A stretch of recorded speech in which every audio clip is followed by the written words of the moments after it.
bahwa keberhasilan dakwah seseorang di dalam usaha dakwahnya itu tidak dilihat dari banyaknya pengikut dia, banyaknya orang yang suka kepada dia.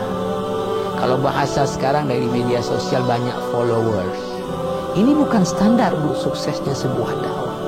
Pahamilah bahwa urusan memberi petunjuk, memberi hidayah adalah urusannya Allah Subhanahu wa Ta'ala, bukan urusan kita. Innaka la tahdi man ahbabta. Kamu enggak bisa memberi petunjuk kepada siapa yang engkau kehendaki, yang engkau cintai. Walakinnallaha yahdi man yasha. Tapi Allah memberi petunjuk kepada siapa yang dikehendaki. Bismillahirrahmanirrahim. Alhamdulillah wassalatu wassalamu ala Rasulillah wa ala alihi wa sahbihi ajma'in wa ba'd. Para mahasiswa yang mengambil mata kuliah tafsir ayat-ayat dakwah Fakultas Dakwah dan Komunikasi UIN Araniri yang dimuliakan Allah, dan siapapun yang mengakses video ini, rahimani wa rahimakumullah. Kembali Allah Subhanahu wa Ta'ala mempertemukan kita melalui media online ini karena kita tidak bisa bertatap muka langsung diakibatkan masih belum berakhirnya pandemi virus corona. Dan kita sudah membahas pada pertemuan yang lalu tentang konsekuensi yang akan kita terima bila dakwah ditinggalkan. Sekarang kita masuk kepada pembahasan berikutnya, yaitu terkait dengan metode dakwah. Jadi Allah Subhanahu wa Ta'ala setelah mewajibkan kita untuk menyampaikan dakwah agamanya kepada orang lain, maka Allah Subhanahu wa Ta'ala juga memberikan tuntunan bagaimana cara dalam kita menyampaikan dakwah ini. Maka perkara dakwah ini seperti yang sudah kita bahas dalam tatap muka dulu, para ulama ketika membahas tentang kewajiban dakwah itu ada yang berpendapat, dan ini pendapat mayoritas, adalah hukumnya fardu kifayah. Kewajibannya adalah kewajiban kifayah, tidak atas setiap orang, fardu ain. Karena apa? Karena dakwah ini pertama menyampaikan agama, mesti orang yang faham agama. Yang kedua, dalam cara menyampaikannya juga ada tuntunan. Maka juga harus orang yang memahami tentang bagaimana tuntunan menyampaikan dakwah, sehingga dia tidak menjadi kewajiban setiap orang. Nah, bagaimana cara dalam kita mendakwahkan orang kepada agama Allah? Allah telah beri tuntunan dengan tegas, dan ini tentu dibahas oleh para ulama dakwah dalam kitab-kitab mereka. Misalnya yang sudah saya baca, Al-Madkhal ila Ilmi Da'wah, Profesor Dr. Abdul Fattah Al-Bayanuni. Kemudian ada Madrasatul Du'at, Dr. Abdullah Nasi Aulwan. Kemudian ada Usulud Da'wati, Dr. Abdul Karim Zaidan. Kemudian ada Usulud Da'wati ilallah, Profesor Dr. Yusuf Al-Mirashli, menjelaskan tentang masalah metode di dalam kita berdakwah, yang semuanya tentu bertitik tolak dulu daripada firman Allah Subhanahu wa Ta'ala dalam Al-Quran surah An-Nahl ayat 125. Kita baca dulu ayatnya. A'udzu billahi minasyaitonir rajim. Bismillahirrahmanirrahim. Ud'u ila sabili rabbika bil hikmati wal maw'idhatil hasanah wajadilhum billati hiya ahsan inna rabbaka huwa a'lamu biman dhalla an sabilihi wa huwa a'lamu bil muhtadin. Kita artikan kata-kata yang ada pada ayat ini. Pertama, ud'u ini adalah fi'il amar, kata kerja perintah untuk satu orang, yaitu kamu. Siapa yang dituju oleh ayat ini adalah Nabi Muhammad. Maka kalau diterjemahkan biasa dipakai dalam kurung. Ajaklah hai Muhammad, ud'u. Maka kedepannya kita lihat ila. Ya, ini adalah merupakan huruf dan dia adalah memang partnernya daripada da'a ila yang berarti mengajak. Sabili rabbika. Sabil artinya adalah jalan, thariq. Ya. Tapi yang dimaksudkan di sini adalah ya syariati rabbika, syariat Tuhanmu, atau dini rabbika, agama Tuhanmu. Siapa kamu di sinilah Nabi Muhammad. Ud'u ila sabili rabbika. Ajaklah hai Muhammad kepada jalan Tuhanmu, kepada agama Tuhanmu, kepada syariat agama Tuhanmu. Di sini ya kalau kita lihat tidak disebutkan objeknya siapa yang diajak. Tentunya dapat dipahami bahwa siapa yang diajak? Semua manusia yang menjadi umat Nabi Muhammad sallallahu alaihi wasallam. Karena Nabi Muhammad risalahnya adalah alamiyah, universal untuk semua umat. Jadi ajaklah semua manusia hai Muhammad ke agama Tuhan. Kemudian Allah jelaskan bagaimana cara mengajaknya. Pertama bil hikmah. Kalau kita baca di dalam kitab tafsir, misalnya kitab tafsir Al-Munir Syekh Wahbah Az-Zuhaili menyebutkan bil hikmah ini adalah bi al-hujaj wal barahin wad dalail, dengan dalil, dengan hujjah, dengan argumen-argumen yang memiliki dasar. Jadi bil hikmah artinya adalah dengan dalil, dengan hujjah.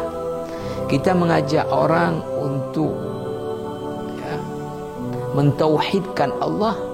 Kita jelaskan tentang keesaan Allah Subhanahu wa taala baik dengan dalil naqli ayat dan hadis ataupun dalil akli dengan penalaran otak manusia dengan melihat tanda-tanda keesaan Allah Subhanahu wa taala. Metode ini oleh para ulama, Syekh Wahbah Az-Zuhaili mengatakan ya, ini adalah metode dakwah yang disampaikan kepada orang-orang yang memang membutuhkan. Ketika kita ajak sesuatu, dalilnya apa? Dasarnya apa? Ketika kita mengajak orang meninggalkan berjudi, kita jelaskan apa dalil pengharaman judi. Selain kita jelaskan tentang konsekuensi yang timbul daripada judi. Ini namanya adalah bil hikmah, artinya dengan dalil, dengan hujjah. Ada juga para ulama dakwah yang mengambil makna bil hikmah pada ayat ini dengan mengambil makna katanya, ya, makna kata hikmah.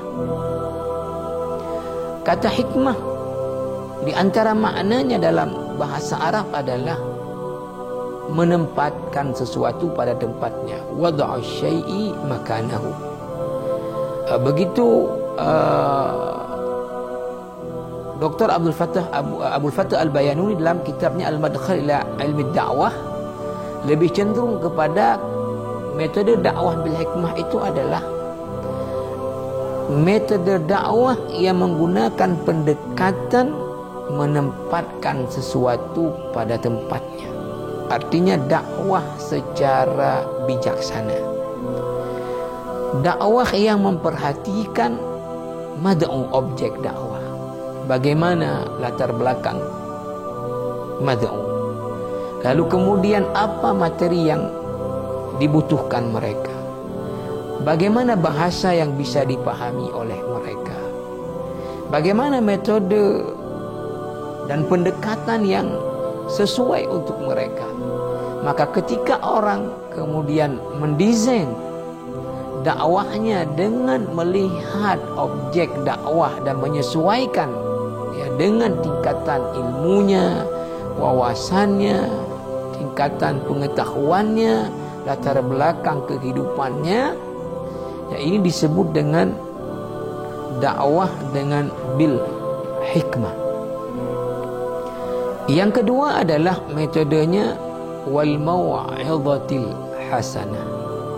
Al-mau'izah artinya adalah an-nasihah, nasihat. Al-hasanah adalah yang baik, sifat daripada al-mau'izah. Dengan nasihat-nasihat yang baik. Apa yang dimaksud ini adalah ini dakwah dengan menyampaikan ajakan orang untuk taat kepada Allah, mengamalkan perintah-perintah Allah, meninggalkan larangan-larangan Allah dengan cara menggunakan kalimat-kalimat, ungkapan-ungkapan yang menyentuh jiwa orang tersebut. Maka di antaranya disebutkan bahwa kisah-kisah yang ada dalam Al-Quran ini juga bentuk adalah merupakan ya, mau'izah hasanah, nasihat-nasihat yang dapat menyentuh jiwa. Nah, metode yang kedua ini biasanya adalah untuk mendakwahkan orang-orang awam. Kalau yang tadi dengan dalil orang-orang intelek, biasanya begitu para ulama dakwah mengatakan. Orang-orang awam biasanya tidak bertanya dalilnya apa, landasannya apa, tapi lebih kepada membutuhkan ungkapan-ungkapan yang dapat menyentuh jiwa mereka, sehingga mereka kemudian sadar akan kesalahannya, kekhilafannya, dan mau kemudian untuk berubah. Mereka butuh kepada kisah-kisah teladan yang dapat mereka jadikan pelajaran dalam kehidupan mereka.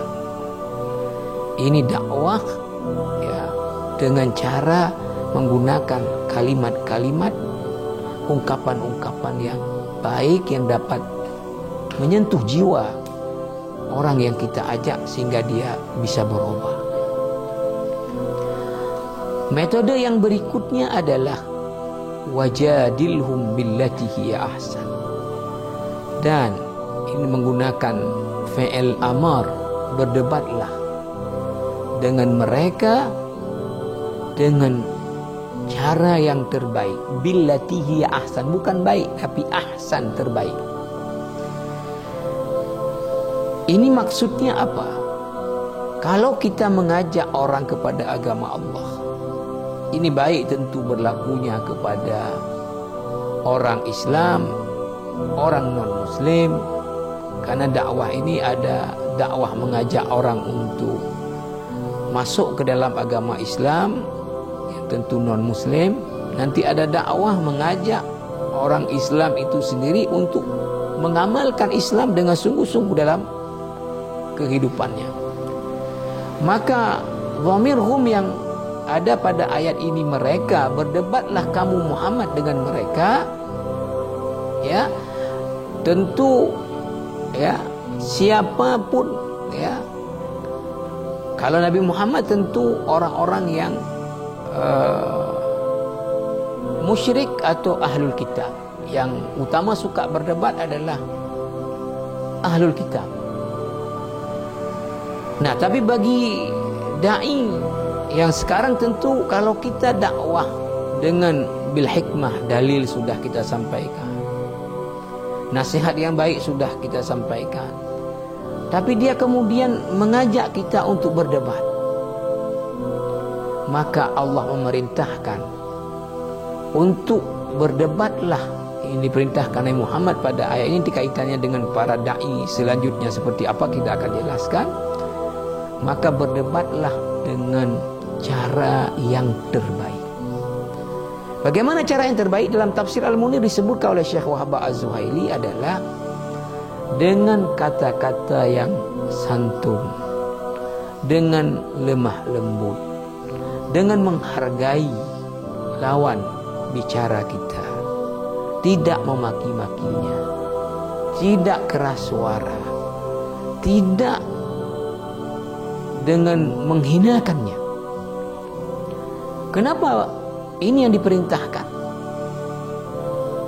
Dengan harapan ketika kita berdebat dengan cara yang terbaik, menghormati lawan debat, dengan kata-kata yang santun, dengan lembut, dengan sopan, maka akan memberi kesan kepada orang itu untuk kemudian dia menghormati kita dan kemudian balik untuk menerima argumen-argumen kita. Berbeda dengan kita memaki-makinya, menghinanya, memarahinya, maka orang akan tambah jauh dengan argumen-argumen kita untuk bisa dia terima. Inilah 3 metode dalam menyampaikan dakwah agama Allah kepada manusia. Dan ayat ini kalau kita lihat tadi yang dituju Nabi Muhammad, tapi ini juga berlaku kepada siapapun yang berdakwah. Karena orang yang melakukan dakwah adalah melakukan lanjutan daripada tugasnya Nabi Muhammad sallallahu alaihi wasallam. Maka mesti mengikut juga cara-cara Nabi di dalam berdakwah. Apalagi yang memang langsung diperintahkan oleh Allah Subhanahu wa taala seperti An-Nahl 125 ini. Para mahasiswa dan siapapun yang mengakses video ini, lanjutan ayat ini Allah mengatakan, setelah Allah memberi 3 metode dalam berdakwah, ud'u ila sabili rabbika bil hikmah wal mau'izatil hasanah wajadilhum billati hiya ahsan inna rabbaka huwa a'lamu biman dhalla an sabilihi. Sesungguhnya Tuhanmu dialah yang lebih mengetahui siapa yang sesat di jalannya, wa huwa a'lamu bil muhtadin, dan dialah yang lebih tahu siapa yang mendapat petunjuk. Bagaimana kaitan dengan yang sebelumnya tadi metode dakwah? Ya, para ulama mengatakan bahwa dalam kitab tafsir, tugas seorang dai termasuk Nabi Muhammad sallallahu alaihi wasallam yang dimaksud pada ayat tadi itu mengajak manusia kepada agama Allah dengan 3 cara. Pertama dengan dalil. Yang kedua dengan kalimat-kalimat yang menyentuh jiwa. Kalau diajak berdebat juga dengan cara-cara yang baik. Nah, setelah kita usahakan dengan memberi dalil, dengan kalimat-kalimat yang baik, berdebat dengan cara yang baik, maka tetap juga mereka tidak mengikuti ajakan kita dan tetap pada pendirian agamanya, prinsipnya dan sebagainya. Maka pahamilah bahwa urusan memberi petunjuk, memberi hidayah adalah urusannya Allah Subhanahu wa taala, bukan urusan kita dai. Maka dalam kajian ilmu dakwah ini yang penting dipahami oleh para dai, oleh para juga mahasiswa, termasuk oleh kita umat Islam, karena kadangkala kita salah dalam memahami tentang masalah dakwah ini, bahwa keberhasilan dakwah seseorang di dalam usaha dakwahnya itu tidak dilihat dari banyaknya pengikut dia, banyaknya orang yang suka kepada dia. Kalau bahasa sekarang dari media sosial, banyak followers, banyak lovers, banyak orang yang menggemari. Ini bukan standar untuk suksesnya sebuah dakwah. Ini disebutkan dalam berbagai kitab-kitab yang membahas tentang ilmu dakwah yang sudah pernah saya sebutkan tadi. Karena apa? Karena untuk orang ikut apa yang kita ajar, lalu dia kemudian merubah prinsipnya sehingga dia mengikuti petunjuk yang kita sampaikan, ini bukan wilayahnya kita.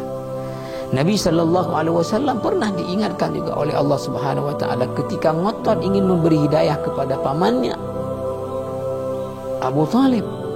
Rasul diberitahu oleh Allah, innaka la tahdi man ahbabta, kamu enggak bisa memberi petunjuk kepada siapa yang engkau kehendaki, yang engkau cintai. Walakinnallaha yahdi man yasha, tapi Allah memberi petunjuk kepada siapa yang dikehendaki.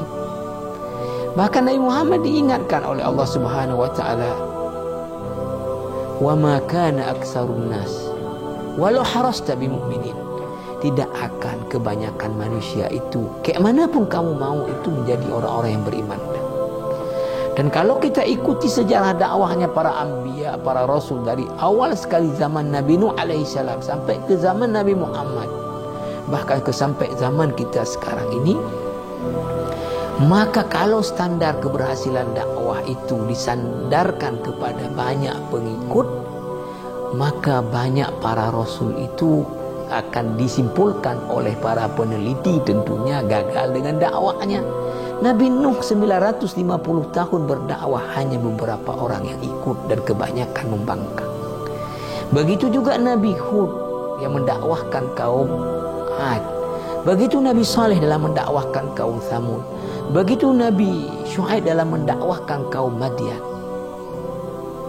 Makanya Allah Subhanahu wa taala memberitahu, yang penting kamu hai dai, ajak manusia gunakan metode yang aku berikan.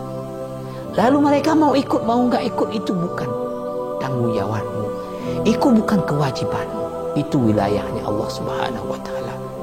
Maka kita yang penting dalam berdakwah adalah pertama menyampaikan agama Allah Subhanahu wa taala yang benar, itu dari Allah Subhanahu wa taala dan Rasulnya, bukan yang kita karang-karang. Yang kedua juga mengikuti cara dan metode yang disampaikan oleh Allah Subhanahu wa taala dan Rasul Nabi sallallahu alaihi wasallam. Soal orang ikut atau tak ikut, itu bukan menjadi kewajibannya kita seorang dai. Nabi disampaikan juga bahwa wa ma 'alal rasuli illal balagh. Tugasnya Rasul adalah menyampaikan, tugas dai adalah mengajak. Orang ikut atau enggak ikut, bahkan menjadi sunnatullah dalam dakwah ini, kita akan ditolak, dimaki-maki, bahkan kemudian mungkin akan diperlakukan dengan macam-macam perlakuan yang tidak baik. Maka dalam pembahasan nanti kita akan bahas salah satu sifat yang wajib ada pada seorang dai adalah sabar. Karena secara sunnatullah dai ini akan mendapatkan banyak sekali tantangan-tantangan dari berbagai macam orang. Tentu orang-orang yang jahat, orang-orang yang tidak cinta kepada agama Allah Subhanahu wa taala. Kemudian kita melangkah ke ayat yang kedua tentang kajian ini dalam surat Yusuf ayat 108. Yang ini jelas tentang metode dakwah juga. Allah Subhanahu wa taala berfirman, "Qul hadhihi sabili ad'u ila Allah ala basiratin ana wa man ittaba'ani wa subhanallahi wa ma ana minal musyrikin." Katakan hai Muhammad, hadhihi sabili, ini adalah jalanku, caraku, metodeku. Metode apa? Ad'u ilallah, mengajak kepada agama Allah. Ala basirah, atas basirah. Apa makna basirah dalam tafsir juga? Syekh Wahbah Az-Zuhaili mengatakan alal hujjah, dengan dalil.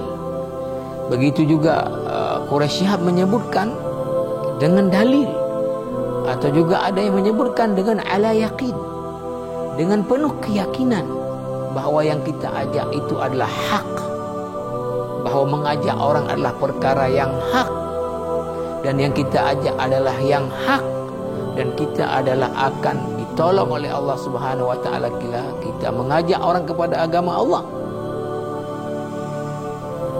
Ajaklah manusia kepada agama Allah dengan dalil dan juga maknanya dengan penuh keyakinan. Ini ayat ditujukan kepada Nabi Muhammad, tapi Nabi Muhammad kemudian mengatakan, "Qul hadhihi sabili ad'u ila Allah ala basiratin ana wa man ittaba'ani." Saya dan juga siapapun yang mengikuti saya dalam berdakwah. Maka metode dakwah dalam An-Nahl 125 dan juga Yusuf ayat 108 ini berlaku bagi Nabi dan siapapun yang mengambil usaha dakwah. Dia harus berdakwah dengan dalil, dengan mau'izah hasanah, dengan mujadalah billati hiya ahsan. Kemudian Allah mengatakan selanjutnya, Subhanallah wa ma ana minal musyrikin. Maha suci Allah dari segala kelemahan, kekurangan, dan aku tidak termasuk orang-orang yang musyrik.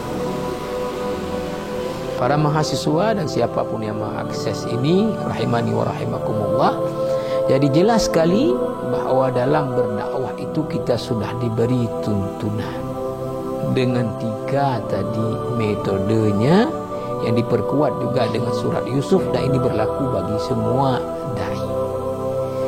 Maka siapapun yang melakukan usaha dakwah maka harus berjalan atas cara-cara yang telah diajarkan oleh Allah.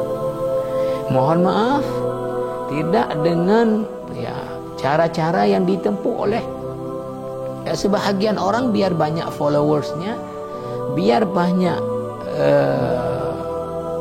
penggemarnya, banyak pengikutnya, kemudian menempuh dengan cara-cara yang di luar yang disebutkan Allah. Mohon maaf, misalnya biar banyak disukai orang dengan lucu-lucu, bahkan menyampaikan sesuatu yang bukan daripada agama, tidak dengan dalil, tidak dengan mau'izah hasanah, bahkan juga supaya disukai orang, memaki-maki orang lain dan pihak yang lain tidak dengan cara yang hasanah, juga tidak mujadalah billati hiya ahsan. Ini adalah sangat-sangat kita sayangkan, padahal kita sudah diberi tuntunan bagaimana cara berdakwah. Maka gunakanlah tuntunan tersebut. Tidak masalah orang kemudian suka dengan dakwah kita atau tidak suka dengan dakwah kita. Yang penting yang kita dakwahkan adalah kebenaran. Metode yang kita gunakanlah metode yang benar. Dan soal orang kemudian suka atau tidak suka sudah menjadi sunnatullah. Ada yang suka, ada yang tidak suka. Bahkan mungkin dalam dakwah menjadi sunnatullah. Banyak orang-orang yang justru tidak suka karena kita mengajak kepada kebaikan, sementara orang kecenderungannya kepada kejahatan dan kemungkaran. Mudah-mudahan ada manfaatnya untuk saya dan kita semua. Wassalamualaikum warahmatullahi wabarakatuh.